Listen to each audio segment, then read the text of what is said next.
Oh, TV's Will Heron. We love TV's Will Heron.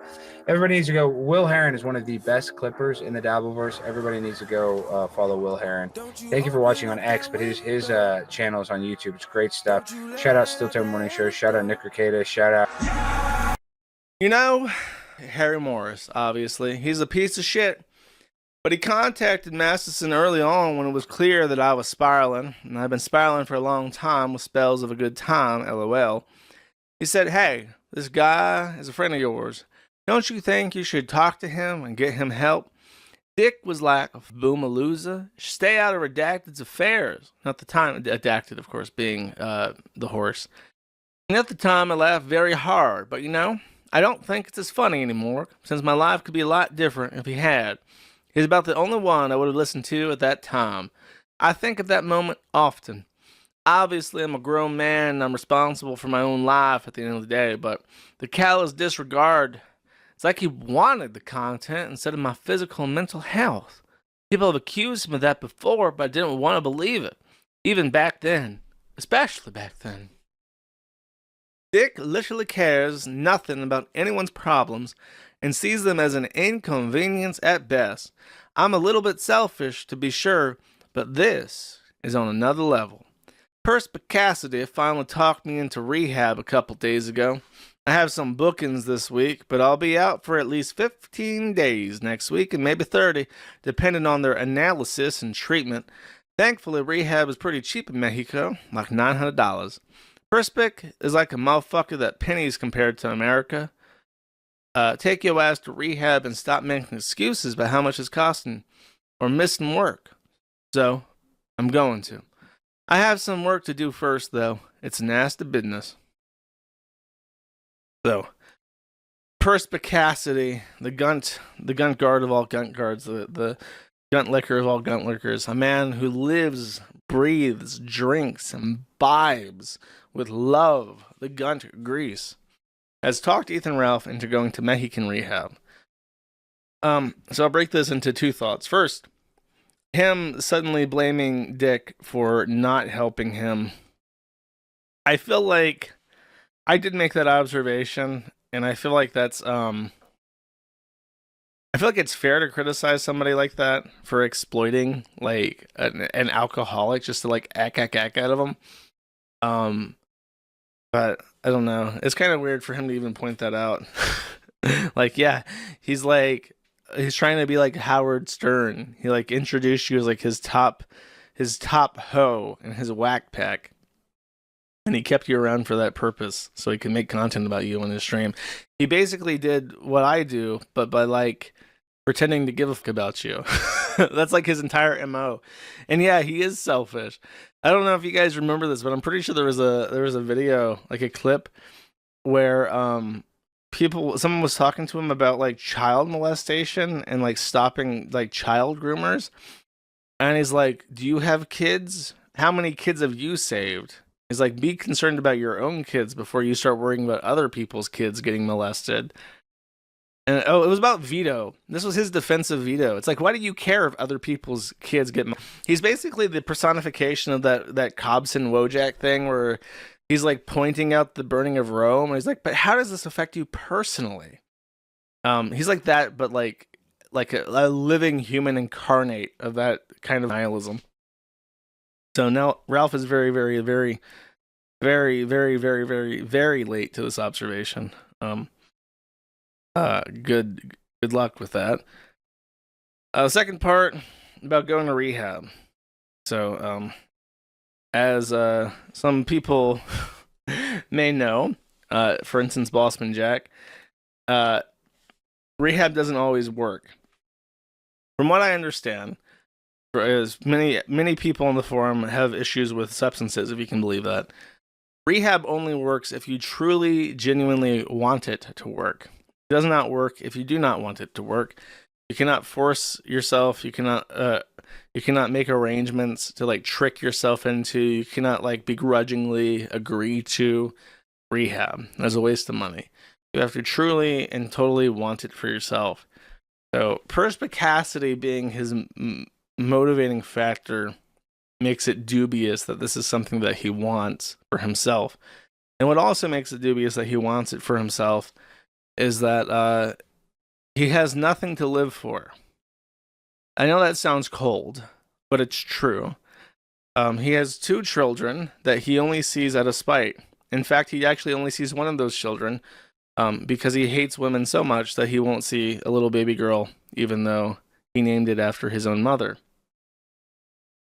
And Xander knows so little about him that there's not really a family bond there. So he doesn't, I mean, I guess for the kids he does, but okay, let me put it like this. From a personal day-to-day perspective, he really doesn't have that much to live for. Now, this is genuine advice. This is genuine advice. I'm being completely serious. And in fact, if Ralph wants to do this, I will actually go out of my way to help set this up for him. Ralph should take out a $1 million life insurance policy on himself, naming his 2 children as benefactors. And he needs to do this immediately because life insurance has a suicide clause in it that does not cover suicide for the first 2 years.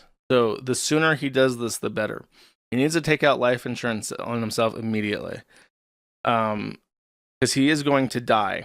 And he's probably going to die, but from like drug problems within the next year.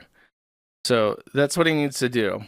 And he needs to set this up so that it's a trust and that they inherit it when it's when they turn 18. I think that Hardin can even set this up for you to establish a trust, and then Hardin can manage, if he's willing, can manage the funds, put it into like a S&P 500 for the next however many years for them to collect when they turn 18.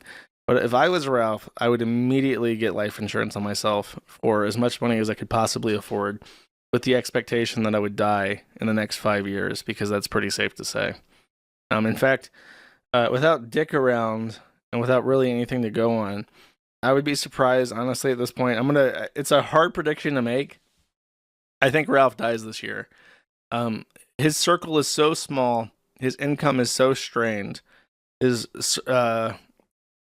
like reason to go on is so small, so like fading. I just can't imagine. Like, I can't imagine how somebody like Ralph, who is enabled too. He shows up on stream and people give him money, and then he can like a Percocet in Mexico is like $2, I think. You can get a lot of Percocet for $2. I already called it. I called it on the forum, but yeah, I'm gonna say it on the stream. I think this is it where Ralph dies, because this is like crazy. I strongly, unironically recommend getting a trust set up and getting life insurance for the kids. If you give at all, I don't even know how much it would cost. I imagine for him it would be quite bad because he's in such terrible physical shape that he might have issues getting life insurance to begin with. If you take meds like Ralph does, they deny you coverage. You know, $50K is pretty good though. I would do that. He should take out literally whatever life insurance policy he can get. If he can get term life insurance for 5 years at a reasonable rate for $50,000, he should get that and set up the trust, because $25K in S&P 500, that's 10% per year compounding for the next 15, 16 years for them to inherit. That's pretty good. That's worth doing. I mean, if you give at all, immediately, emergency, set up this life insurance and trust. That's my thought. Time to die. That's right. Next, he did a goodbye video. I'll read the message and then maybe play like a minute of this. This is long. Skip it and watch the video later if you want. First off, go to Sven Staffel's page and buy every single thing there. He's a great guy, and I'm sad I won't be able to fulfill my booking. I know he will come back, hopefully even as the first guest upon my return, if he's down. I went in for like a pre-screen at Rehab, and they were astonished at my drug and alcohol history, including recent history. They wanted to take me in right away because of some markers, but I said I needed the day to get several things in order. I originally expected intake to be Saturday. I arranged to go at 6 tonight. I will record a farewell address in a bit. I want to order my thoughts and actually script something out, which I rarely do on video. Uh, okay, let's watch this. Hopefully, it's heartfelt, chat. The kill stream is in its 10th year. I started this show with my ex-wife Nora and Janet Bloomfield in 2015. Never in my life did I think it would take me to where it has taken me to now, both good and bad. It started as a way to promote my writing and turned into my entire existence. Along the way, it has evolved, and it's had its eras and its different styles and various feuds, but one thing it's always had is me. I am the Killstream. I think most of you know I have a passion for professional wrestling. In wrestling, there's a term called living the gimmick. It's a pejorative term, not a positive one. I brought all the negative aspects you've seen me exhibit into this line of work, but over time, they were just incorporated into my online persona. The Ralph Mel is a term someone came up with in 2018 as a joke, and I just ran with it. All the problems I have were simply written into the gimmick. Hard drinker? That's just the Ralph Mel way. Do it on air and drink even more. Womanizer? Of course, no big deal. Write it into the story and lean into it. Criminal issues? Sure, who cares? Fuck the police. Baby mama drama? All good. What are you, a bitch? Burnouts and vicious feuds with former friends and lovers. It's a nasty business and everyone is a snake anyway. Go scorched earth. Trust no bitch. You get the idea. This is not a healthy way to live life, although it has been quite entertaining. Rather than addressing shortcomings when I had many opportunities, I simply papered them over and reinvented things time and time again, including just this past week. In many ways, this has served me well and kept me in the game longer than I ever would have expected. It's also destroyed so many good things I gained along the road. Some people that I love will never return or speak to me again. Money gained and lost and gained again. A man in self-imposed exile in a nation where he doesn't even speak the language. I often look at my life and I wonder, how can it even be real? From West Memphis to Merida, this must be some kind of Truman Show thing going on. But what I really know is that it's all because of choices I have made myself along that road. Some choices end up being eternal, and that's something I never really accepted until I learned it the hard way. It turns out life is not professional wrestling, even if this business may be very similar. You just can't change the script or retcon decisions. You have to live with the mistakes you've made. Sometimes that can be Such as raping Alice, someone in chat says. Allegedly. Yeah, he's dead. And I'm actually more convinced of it now than when I first said that, because I've watched like shows about drug rehab shit. And I noticed that a lot of people who went to rehab and came out actually died shortly after.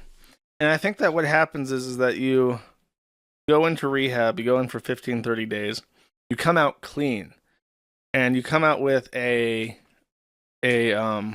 reset tolerance of these drugs, or a reduced tolerance.